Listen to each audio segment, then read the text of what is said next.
যেখানে যেতে মন চায় তাই যাবেন, যা খাইতে মন চায় তাই খাবেন, যা করতে মন চায় তাই করবেন। আসসালামু আলাইকুম গাইজ, কেমন আছেন সবাই? এই কথার মানেটা হইতেছে যে শাকিলা যা করতে মন চায় তাই করে। তার নাকি আজকে কুমড়ো ফুলের চপ খেতে মন চাইছে। এই রোদ্রের মধ্যে চলে আসলাম আমরা কুমড়ো ফুল নিতে।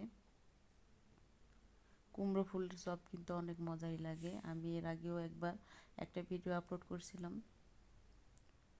কুমড়ো ফুলগুলো নেওয়া শেষ, এখন আমরা বাড়ি চলে যাব।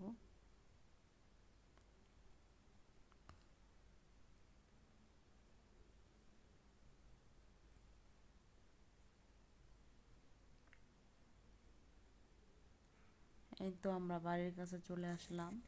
আর বাড়ির সামনেই আমি একটা ব্যানার লাগিয়েছি, ফাল্গুনী বিউটি পার্লার। তোমরা যে যেখান থেকে ভিডিওটি দেখতেছো অবশ্যই আমার পার্লার আসবে।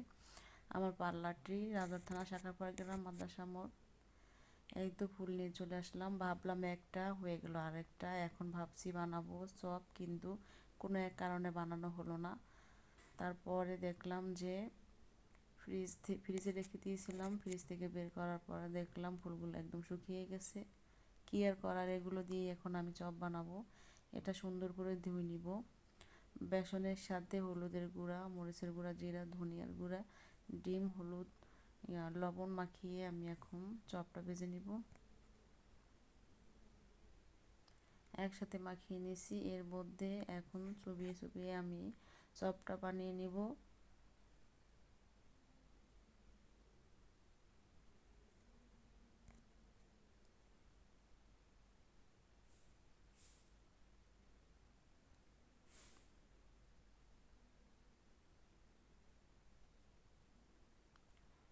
আমার ভাজা শেষ, এখন আমি তুলে নেব।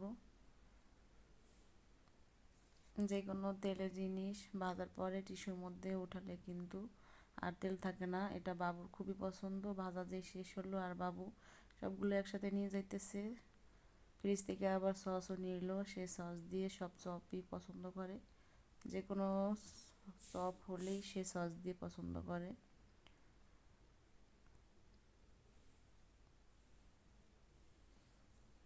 বাবু বলল সবাইকে নাকি ভাগ করে দিবে, তাই সে নিজে ভাগ করে দিতেছে সবাইকে।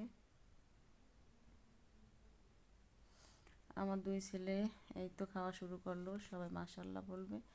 যে যেখান থেকে ভিডিওটি দেখতেছো অবশ্যই আমাদের লাইক দিবে, কমেন্টস করে জানাবে যে আজকের আমাদের এই বড়াগুলো কেমন হলো। সবাই ভালো থাকবে আর আমার জন্য দোয়া করবে। এই তো এই পর্যন্ত ভিডিও শেষ করব। আল্লাহ হাফেজ।